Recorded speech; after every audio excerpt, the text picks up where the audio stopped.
going to explain a number of key concepts in epidemiology using an imaginary research study into diabetes in a population of just 6 people. 6 people are called Andrew, Bob, Cathy, Deb, Erin and Frank. We're going to study them over a 2-year period. At the beginning of the study, most of our cohort are healthy, but Frank starts the study with diabetes. 4 months into the study, Cathy acquires diabetes. Then 7 months into the study, Bob also acquires diabetes. In the second year of the study, at 15 months from the start, Andrew dies.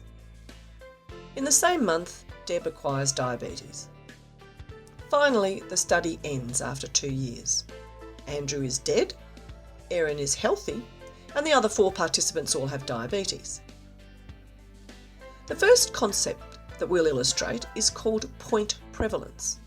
Often this is just termed prevalence, and if the simple term prevalence is used in epidemiology, we can assume that point prevalence is what is meant. Point prevalence is the number of cases at a specified point in time divided by the total number of people in the population. A case is someone with the disease, in our case diabetes. Let's look at point prevalence 3 months into the study. You'll notice that I've specified the specific point in time in which we're interested, 3 months into the study. At that time, Frank had diabetes, and in fact, he'd had it since the beginning of the study. At that time, no one else had acquired diabetes.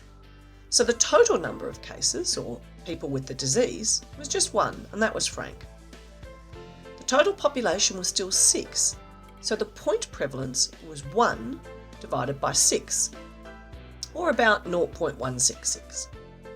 We would usually express this as a percentage, and we'll round it up this time. So the point prevalence of diabetes at 3 months was 17%. Now let's look at point prevalence 18 months into the study. At this point in time, we have 4 cases: Bob, Cathy, Deb, and Frank. But remember that Andrew died at 15 months, so our total population is now just 5 people. The point prevalence at 18 months is 4 divided by 5, or 0.8, expressed as 80%. So that's point prevalence.